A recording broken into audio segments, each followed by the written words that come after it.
Hey everyone, welcome to the first episode of Dark Side Politics. My name is Marcel, and this is my co-host Sham.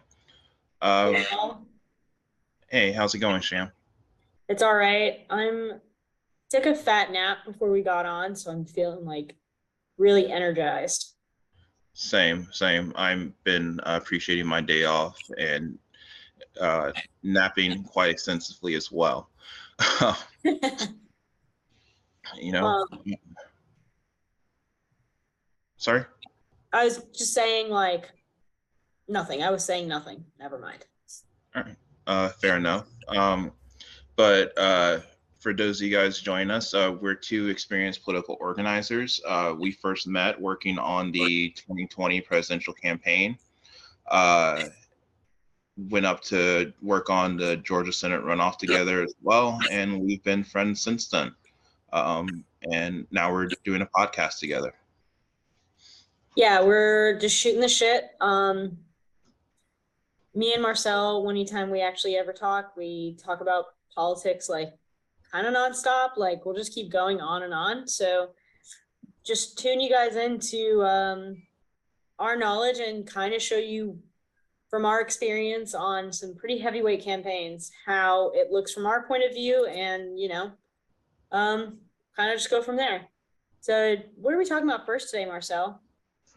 Um, well, I guess first thing we're going to talk about is, I guess you could kind of just sum it all up in as gun violence, which is a unfortunately all too uh, often occurring occurrence. That's a weird sentence here in America.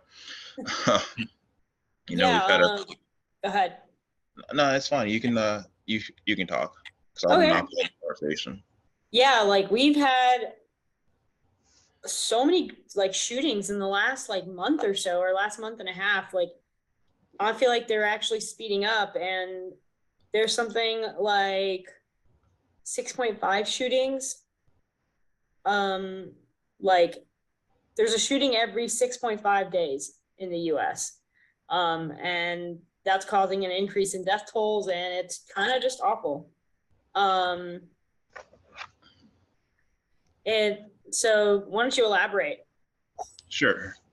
So, like, I know we've talked a lot about this beforehand. I mean, it feels like we talk about some type of crazy ass shooting every couple days. I mean, like you said, mass shootings every 6.5 days, which honestly is longer than I would have guessed.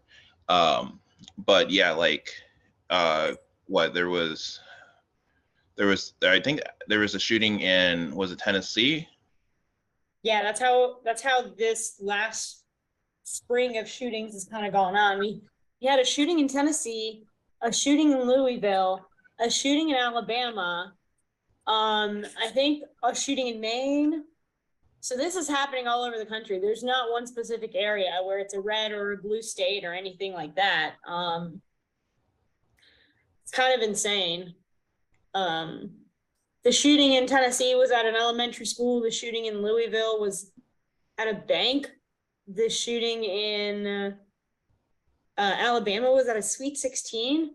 I don't even know where the shooting in Maine happened. Like it's fucking ridiculous. I'm all about like the Second Amendment and um like I understand the importance of needing to bear arms, but like I mean you said this to me a while ago where you were like it's not about the Second Amendment for people though, because we have all these other amendments that constantly get violated, but nobody talks about that. But the moment we talk about like not necessarily violating the Second Amendment, just making it a little harder for people to get guns, not as easy as literally walking in to any store and just being able to buy one, um, is kind of ridiculous. Yeah. Yeah, and like I know like I've talked to you about this before, and like I'm gonna say like a lot is my little preppy side of me, but so often you hear people talk about how the Second Amendment's there to protect all the other ones, but as you just said, like we constantly see, and we're going to talk about this more when we get to DeSantis and Disney, but we see so often about like the First Amendment being stripped, the Fourth Amendment being stripped, Fifth, Sixth, all these amendments constantly under attack, and then no one ever says anything. But damn it, if you even think about taking our guns, we're going to riot and storm the Capitol or some crazy shit.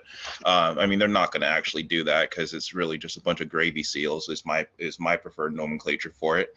That's a good. I actually really like that. That's a great way to describe some of these people. Yeah, but it's gotten to the point where it's pretty serious, and I know we've talked about this. I guess we're gonna say this a lot because so much of these conversations have happened offline. But like it's to the point where the number one cause of death of children is gun violence, and like I think when you've reached that point where your kids are dying from guns more than more than COVID, more than cancer, like we've got a serious problem on our hands, and unfortunately, it doesn't seem like our representatives want to do much about it. The worst part to me is that it's completely It's completely avoidable. Like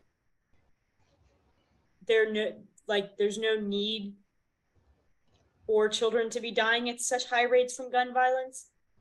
And Republicans and Republicans and other conservatives always like to say that, like, oh, I'm pro-life, but like, are they pro-life or are they just pro-control? And like, how is it being pro-life if kids are literally dying from gun violence, like children? And like I want to share this article that I have from the Guardian. It's essentially here we go.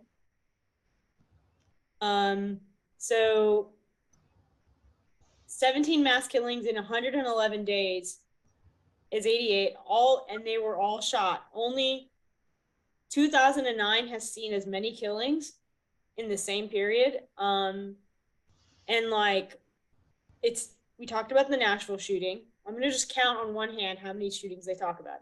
The Nashville shooting, 3 children, 3 adults were killed.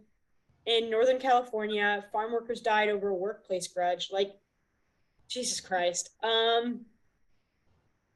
Dancers were massacred on the Lunar New Year. 4 partiers were killed and 32 injured at a Sweet 16 in Dadeville, Alabama. It's a really bad pun, but Deadville, Alabama. Excuse me. I'm going to hell. It's fine. Bowdoin, Maine, a man was just released from prison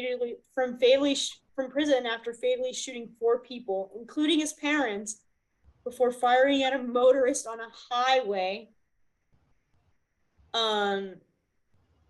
This talks about the Parkland shooting, and I mean, both of us being from Florida, I know people that had gone to that high school, and like one of my friends that I made in college, she literally went to that school, and if she was there that day, she definitely like would have either gotten injured or had a severe amounts of PTSD. I mean, don't you know somebody from Parkland? Or Not from Parkland. Well, the one of the directors on the Florida campaign in 2022, his younger brother was at Parkland when the shooting happened, and it was the thing that kind of was like the catalyst that sort of spurred him into going into politics, was his brother actually being there for the shooting. So yeah, like it's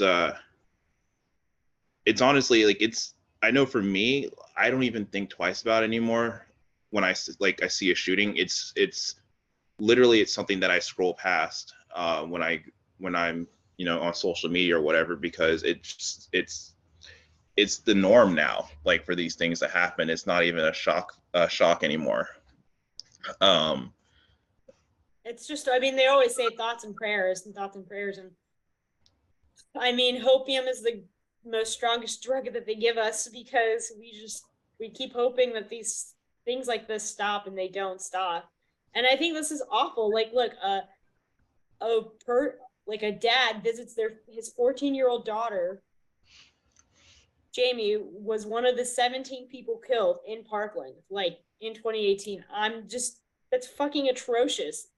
I mean, why should, like, a parent living longer than their children? I think that's like one of the worst things that any human being has to deal with. And so it's just fucking awful. And Yeah. like, yeah, go ahead. Sorry. No, sorry. I was just gonna say, like I mean I know you remember Sandy Hook, but like I know for me when Sandy Hook happened, that was when I realized that like, okay, so we're just not gonna do anything about this. Sandy Hook came, went. I don't remember how many kids died in Sandy Hook.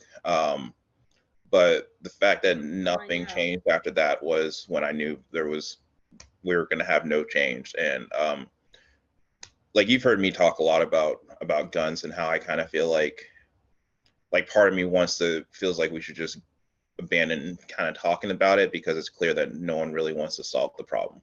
26 people died in Sandy Hook. Oh, there you go. And 20 of the victims were children 6 and 7 years old. Yeah. Um, I was in the 8th grade when Sandy Hook happened, and that was like one of the first big shootings I could like remember very clearly. And I remember hearing about it and like just getting really emotional because my sister was like their age, and I was just like absolutely really like terrified of like what if that's something like that happens to my sister, and just it being horrifying. And it's just scary, guys. It's just scary. yeah. Well, I mean, and I think one of my big issues with like gun violence is like because I know the mass killings are important. I know like and they happen way too frequently. But like even outside of mass killings, like the number of people that get shot, that die from gun violence every day in this country, just either just from normal happenstance or maybe being involved in criminal activity is far too high as it is already. And sometimes we excuse those deaths too, or at least we don't focus on those deaths because, hey, that's not going to be me. But I mean, it very well could be. There's more guns than people in this country, um, and guns only have a singular purpose, and that's to shoot people. And it's kind of like I can't even remember the saying, but like I mean, it's almost like Chekhov's gun in actual real life. I don't know if you're familiar with Chekhov's gun, like the literary technique. Nah. So the idea of it's basically that if a gun appears in Act One of a fired by the end of Act Three, and I think that really does apply to guns here in this country. Like if you're going to buy a gun, if you buy a gun, you're going to want to use it, and you're going to look for. I think you're going to look for more reasons to use it.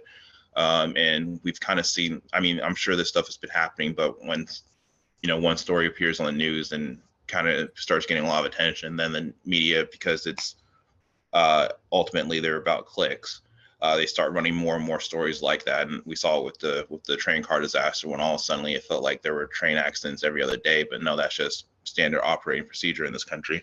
There was and I'm sorry, I can't remember the young man's name, but the young man who was shot when he was shot because he knocked on the wrong door late at night.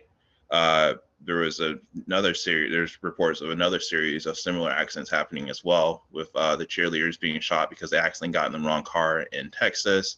I think there was another young person who was shot knocking on the wrong door, and then there was a couple people who were either shot at. I don't remember if they were hit because they pulled into someone's driveway, which is completely legal to do. Like your driveway is actually considered an extension of the street. Anyone's allowed to pull into anyone else's driveway for the purposes of like turning around. Um, but like this stuff happens all the time. It just happens so often that it's not a big enough deal to report it. I will say, I mean, there are other reasons people buy guns, such as hunting or for uh like for sports, in terms of like just becoming a good shot. and protection, but like, I don't know. I think at this point we're hunting each other is what it seems like, and it's kind of just scary. And I absolutely hate it. I I think it's like the worst thing is that it's so preventable, and it's causing so much strife in so many people's lives, and it's destroying so much where we should like, we're all human, so I feel like we should really not be so angry with one another, because I mean, going back to the tribal days, I mean, we are very tribalistic, but that doesn't mean like we should be killing each other just for the sake of killing each other at this point. Yeah. I mean, I think a lot of it comes down to, well, I guess what I'm trying to say is I think a lot of the fault lies at the feet of the at the gun industry, at the gun lobby. Um, Jordan Klepper actually did a video recently. I meant to talk to you about it earlier and ask if you've seen it. I know you kind of stopped watching this stuff because it kind of gives you a little bit of anxiety, I think is how you phrased it once, or maybe I'm putting words into your mouth. Not even anxiety. I just get too riled up for situations and problems I can't solve. So I just have to like not. But that's why I'm glad we're doing this podcast, because now we're getting our voice out there, and hopefully we can cause some change. And you talking about the lobbyists recently in Florida, this happened in your backyard, Marcel, is Ron DeSantis, um, and I'm gonna call him Dictator DeSantis because that's what it feels like. Dictator DeSantis essentially went it behind closed doors with only NRA lobbyists, no press release, no nothing, and signed basically like there's no background checks or anything required to buy a gun in Florida. It is buck wild out there, fucking nuts, absolutely nuts. Yeah. Yeah, I usually just call Ron DeSantis Dick, but yeah, like Florida, fucking Florida. Um, yeah, like um, yeah, and like a lot of these policies, and I mean, like I think a lot of this stuff is done, and I mean, you basically just said it, like he did it with like lobbyists in the room, but like a lot of this stuff is done with the express intention to increase the number of guns being purchased to make things easier for people to buy guns. They don't really care about the ill effects of there being more guns in the populace. And like, you know, you see this a lot in how they advertise guns too. Like, I mean, shit, like Kyle Rittenhouse is basically become a celebrity uh, that is going from gun convention to gun convention, being used to promote and advertise and selling and to sell AR-15s. You know, AR-15 is the one of the most popular, if not the most popular, rifle on the market, and they literally advertise it as like a way, as a form of like defending yourself against like the hordes of like Antifa and shit like that. Which, um, I mean, I've seen Antifa members in the wild. Like, not particularly afraid of them. You know, like honestly, they were participating in like a protest that had been signed off by like the city government, and you know, any real sort of person rebellion, like that's not how effective protests work. You don't get permission to protest for it to be effective. You know, section off city blocks so that way you can walk down peacefully. But like that's like that's how they're marketing it. They market it as like, you know, there's fear around every corner. You need to be afraid of your neighbors, of the inner city gangs coming in to, you know, steal your women and your children.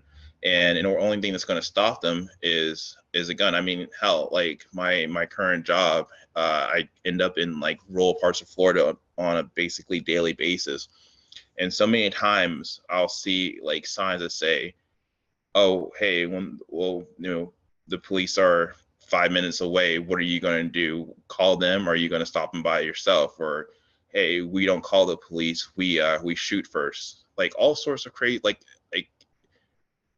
I guess so much evidence of like the fetishization. I can't say the word, but uh, but how like guns have become a fetish for people. Like shooting people is something that someone desires to do. Like they might not realize they desire to do it, but um, I've had, I'm sure you grown up here in Florida have known people like this who were really big into guns, and there's almost like a they want to be the hero in a situation, like they want to be the good guy with the gun. Yeah, I mean, the good guy with a gun is I don't know if I believe in that myth or that story.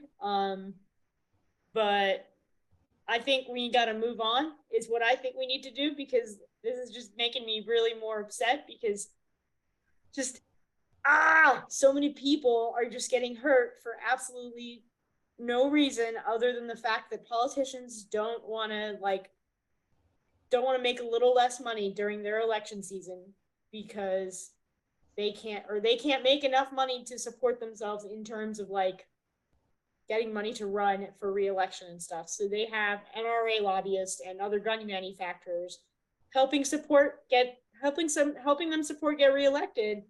And like really we are the ones that end up getting hurt. So much for public service.